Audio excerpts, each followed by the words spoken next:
The top business stories live from the Sky News City studio. Inflation holds steady after 3 consecutive months of decline. So what will it mean for interest rates? A difficult trading environment for Barratt Developments as would-be house buyers face mortgage challenges. And the mobile phone operator EE announces a move into platform services, including gaming and TV.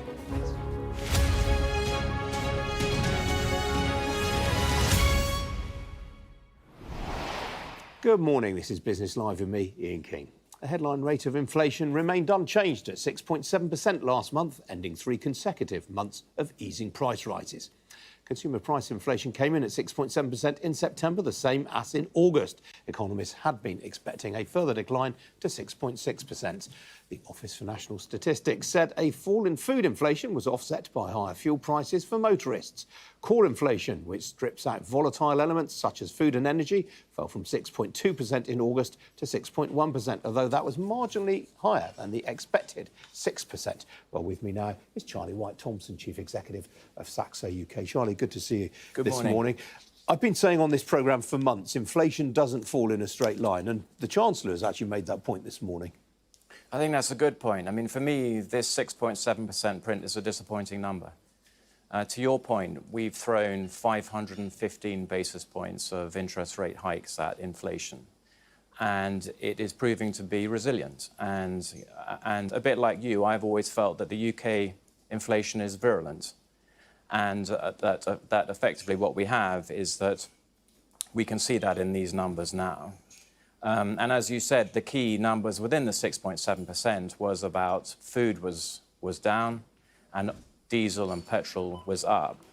So the big questions I have now is what does unemployment do on the 24th?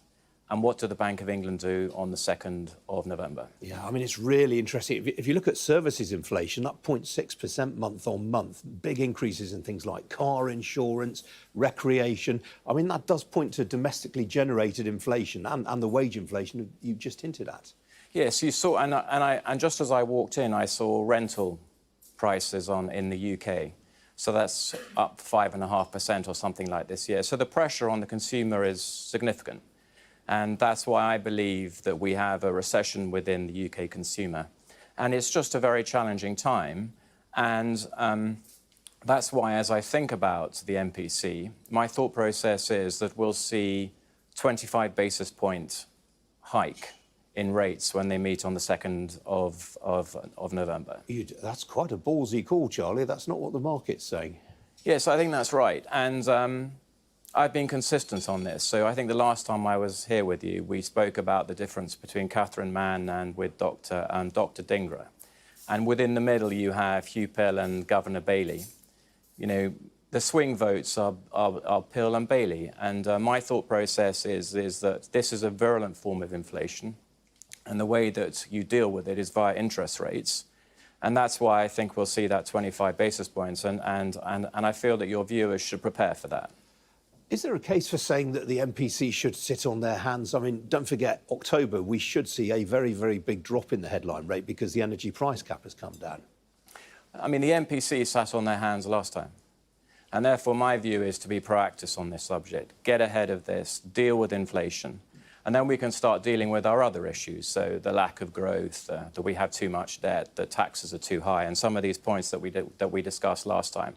So I would be more proactive, and I don't say that lightly, because I know the consumer is under significant pressure. But inflation is a secret tax. It stops growth, and we need to deal with that now.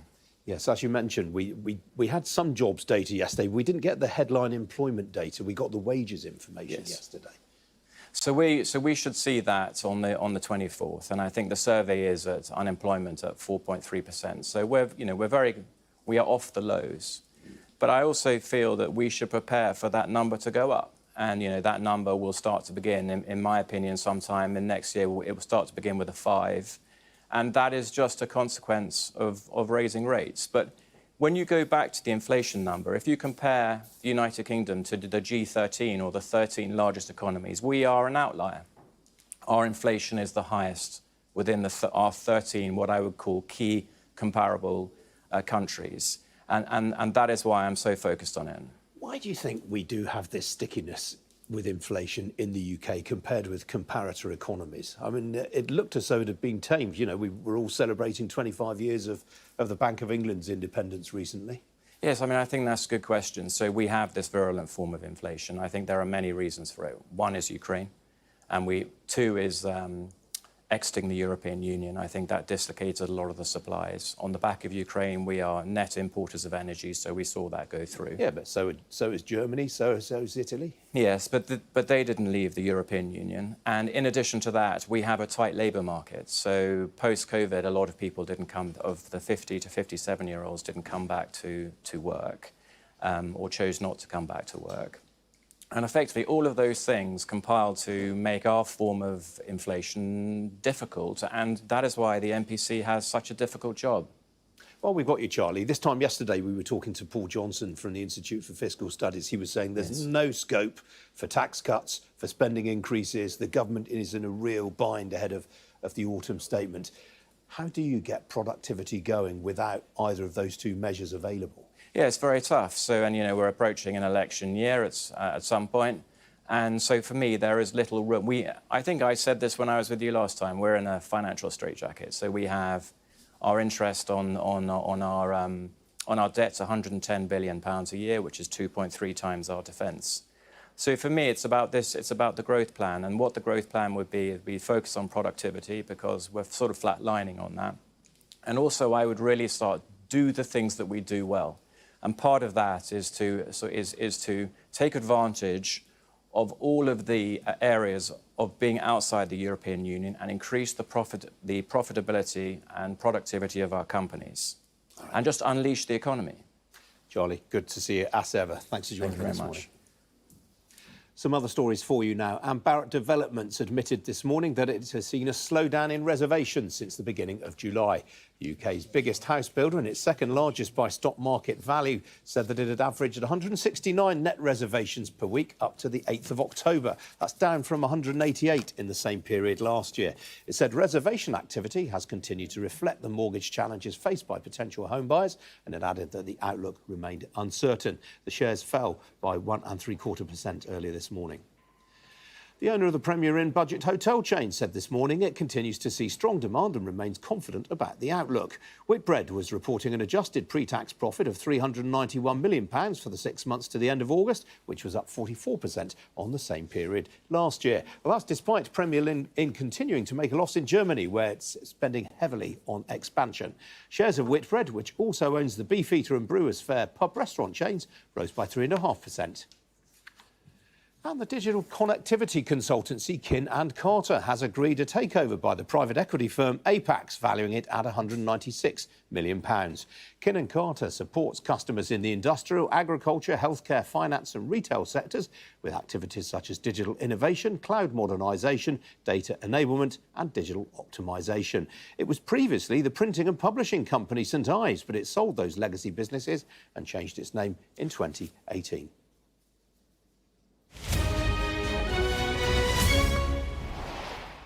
Well, the oil price has hit a two-week high this morning following an intensification of hostilities in the Middle East, but it remains well off the highs it hit at the end of September. Barrel of Brent crude currently changing hands at $92.52 a barrel. That's up a little shy of 3% on the session. On the equity markets, following Wall Street's subdued finish last night, stocks in the Asia-Pacific region largely finished lower overnight. As you can see there, really very little change at all. Sydney probably the main outlier there. Those declines came despite news that China's economy grew by a faster 4.9% during the 3 months to the end of September. Well, in Europe, stocks have made a largely positive start to the session, but as you can see, those gains I'm not sure that graphic is right, you know.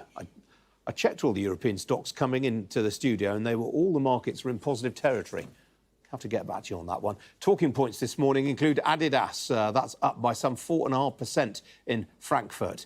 But here in London, the FTSE 100 is off by 0.5% right now. Property and house building stocks are weighing on the index. Among the big fallers, well, Taylor Wimpey and Barclay Group are lower in sympathy with Barratt Developments, all of them off 3% or so. Barclay Group off just under 2%. Another faller caught up in that is Howden Joinery, the UK's biggest fitted kitchen supplier. It's off 3% right now. Among the gainers, mentioned them a moment ago, Whitbread, currently up just shy of 4% on that results announcement this morning. Outside the FTSE, the wealth manager Quilter is down some 4.25% following a trading update, while Bellway and Crest Nicholson, the house builders, also lower in sympathy with Barratt. Among other gainers outside the FTSE, the paving stone supplier Marshalls used to be the sponsor of the Chelsea Flower Show, for those of you who remember that. Shares up some 5% after a quarterly trading update was well received. On the foreign exchange markets, well, the pound initially rallied on the inflation data, and right now it's more or less unchanged against the dollar. It's up by 1/6% against the euro, single currency off against the greenback by a similar amount. Well, with me to discuss all of that is Rachel Winter, partner at Killer & Co. Rachel, good to see you this morning. Hi, Ian. Got to start with Whitbread, haven't we? I mean, shot the lights out today. Yeah, great results. And I think this will be good news for investors who have been quite patient, really, for the last 10 years. I mean, 10 years ago, these shares were about £30. Today, they're about 34. So they haven't really moved a lot in that amount of time. So great news this morning to see such a big increase in earnings per share, 37%. They've also announced a big hike to the dividend and a big share buyback. So a really impressive turnaround here. I was looking at the investor presentation earlier on. There's barely any mention of their pub restaurants. I mean, it's all about Premier Inn. They don't mention things like Brewers Fayre and Beefeater. Do you think those have a future in the business? I think they have a future, but I think those parts are probably struggling a bit because of the cost of living crisis, whereas the hotel part, which is the bulk of the business, is actually doing very well. They've seen a real resurgence in demand over the last year, and that's coupled with a reduction in supply of hotel rooms across the UK generally. We've seen a real decline in independent UK hotels, and that has really benefited the big chains like the Premier Inn. Well, let's stick with some good news for the time being. Antofagasta, Chilean copper miner, we've had them on the programme in the past, actually. Good numbers from them today. Good numbers. So they've announced an increase in their copper production for next year. And this is quite exciting because copper is such an important commodity for electrification. So it's really the one that a lot of investors want to be holding. So great to see that they have increased their guidance. And that is because they are expanding one of their current mines. And that has progressed a bit more quickly than they previously hoped. So very good to see that there. A slight overhang on this company at the moment is a change in the government in Chile. So there is a change ongoing to the constitution there, and that could result in higher taxes or royalties for Antofagasta. So I think probably at the moment that is preventing some investors from wanting to own Antofagasta shares. That's a good point you make there. Now, what about Seagrow? Busy day for trading updates today. What did you make of Seagrow? Yeah, so this is a property company. It owns a lot of different types of commercial property, including distribution warehouses, data centres. I think the customers of Seagrow are very happy with what it's doing. So Seagrow has managed to increase its rents by 22%, which is obviously very high, and they're still at over 95% occupancy. But despite all of that, the shares are still quite unpopular with investors. We have seen that these types of investment have been very out of favour over the last year, and that's because you can now get quite a good interest rate from a very safe investment like a government bond, and that has caused investors to sell investments like Seagrow, and as a result their shares are down 50% since 2021, which feels like a little bit of an overreaction. It's stunning, because this was a real darling of the market not so very long ago. And the same for lots of fairly similar companies like London Metric Property, for example. They've all sold off heavily and they're now trading on quite big discounts. So Seagrow, for example, trading on a 24% discount to its net asset value. That's stunning, yeah. It's almost worth bargain hunters looking at that one, I think. If no advice intended, of course. Of course, but the chief executive has been picking up a lot of shares. Yeah, which is always a good sign, isn't it? Now Barratt Developments, not so good news from them. I would say no worse than expected. So they've announced a 30% decline in reservations, and that's pretty much in line with what Bellway reported yesterday. They also had a approximately 30% decline in new reservations. I think last year when we looked at results from house builders, we were really looking out for comments about rises in build costs. We're now looking out for comments about the impact on demand of higher mortgage rates, and they were definitely talking about that this morning. It's not just Barratt, it's happening across the whole sector. And to add on to the top of that, that, we've had the end of the Help to Buy scheme. And at the peak, I mean, some of the big house builders sold about 50% of their properties through that scheme. So now that it's ended, there is going to be a lesser level of demand for some of these properties. Yeah, more broadly, Rachel, what are you hearing from clients right now? I mean, obviously very disconcerting and upsetting news coming out of Israel and Gaza on an almost daily basis. Yes. Is that, this isn't, we should stress, this is not like Ukraine. It doesn't affect the global economy in the way that Russia's invasion of Ukraine did, but it's still a really bad dampener on sentiment, isn't it? It's horrible to see. It's clearly very bad for sentiment. But actually, I'm quite surprised at how resilient the market has been. We've seen almost a reduction in volatility. The market is still at a reasonably high level. The only thing we've really seen is this increase in the oil price, which tends to happen when you have got any sort of unrest across the Middle East. All right, Rachel, got to leave it there. Good to see you as ever. Thank you. Thank you. Still to come here on Business Live, EE announces a shift from traditional telecoms. I'll be speaking next to its chief executive. Don't go away.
Fly Emirates. Fly better.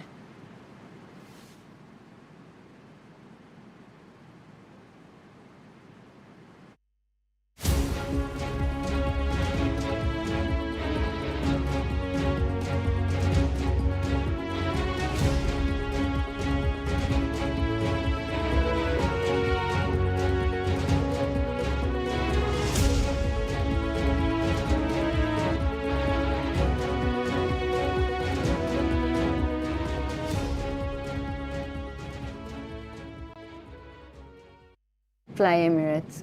Fly better. Thank you.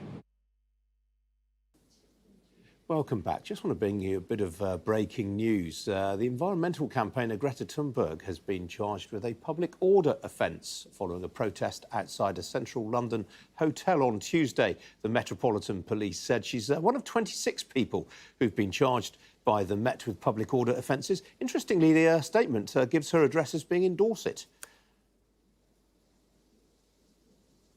Well, let's take you through some of the other stories making headlines today. And Shell has signed a deal with Qatar that will see the Gulf states supplied with liquefied natural gas for the next 27 years, further reducing Europe's dependence on Russian gas. Under the deal, which equals Qatar's biggest and longest gas supply deal with Europe, it will supply 3.5 million metric tonnes of liquefied natural gas a year from 2026 to be delivered to the Gate LNG terminal at the port of Rotterdam. The gas will be sourced from 2 Qatari gas fields, in which Shell has a 6.25% stake and a 9.375% stake. Shares of the motor dealer Pendragon, owner of the Stratstone and Evans Halshaw brands, have fallen by nearly 10% after another would-be buyer walked away. The Florida-based dealer AutoNation said it would not be making an offer, having indicated earlier this month that it might crash the £500 million bidding contest for the company. Well, the news comes 2 weeks after Hedman Mobility Group of Sweden, which is Pendragon's biggest shareholder, dropped plans for a joint bid with the US car dealer Penske Automotive Group. And the parent company of Poundland said this morning it will slow down its aggressive store opening programme after issuing 2 profits warnings in the last month. Pepco, which is listed on the Warsaw Stock Exchange, said it would open at least 400 net new stores in its 2023 to 24 financial year, down from 668 in 2022-23. It's also put a store refurbishment programme in Central and Eastern Europe under review. Pepco said it remained committed to the UK, its largest market, but that its focus on growth in Western Europe would be in expanding its presence in Italy and Spain. Now, the mobile phone operator EE has this morning announced a shift from traditional telecom services with a new digital platform. Initial offerings from EE-ID, which will be available to all UK consumers and not just EE customers, include gaming and home security. And there's a new television service, EE-TV, following the rebranding of the old BT TV. EE is claiming this is the biggest evolution in its brand since it launched in 2012. Well, joining me now is EE's Chief Executive, Mark Alera. Mark, welcome to you. What's the thinking behind this? Yeah, thanks, Ian. Good morning. Yeah, you're right. It's a big shift for us, probably the biggest move we've made since the launch in 2012. There's 2 parts to what we're announcing today. The first part is in the more traditional telecoms connectivity part of our business, which is essential for 25 million customers that we serve. And we're announcing today the best broadband, mobile and TV services with UK firsts there in TV in a partnership with Apple, as well as new broadband services made for gamers and consumers working from home. So that's a really big moment on the connectivity telecoms part of the business. But the second part of the announcement, as you've just touched on there, is the creation of a new digital platform. It's open to anyone in the UK. You don't need to be a broadband or mobile subscriber of ours to access it.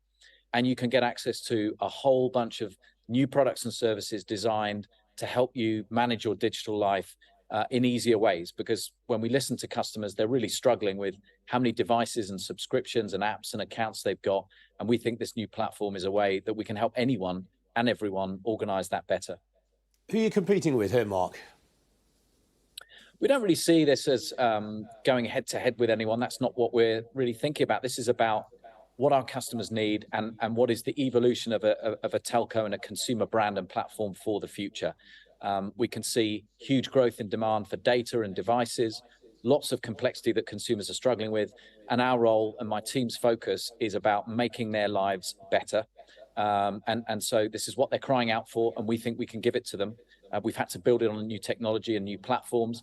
We're seeing some really great traction in gaming, which is one of the categories on the new platform already. We've become one of the biggest retailers of games consoles. We're one of the biggest cloud gaming platform subscription businesses now globally through our partnership with Xbox. So we're getting a lot of traction already, but today is really just the start. There'll be lots of releases to come with more and more products and services on this platform. And how many customers are you targeting in the first year? We're not releasing any numbers or projections. We have 25 million subscribers today, and my job and my team's job every single day is to really focus on giving them what they want: brilliant connectivity, helping them manage their digital lives better, more easier than they can today.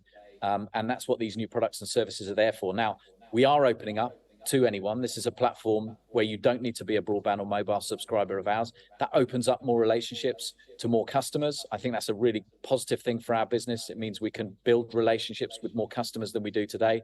And hopefully in time, those relationships will deepen and help our business grow and thrive as we have done for the last 10 years. And how much will it cost me if I sign up?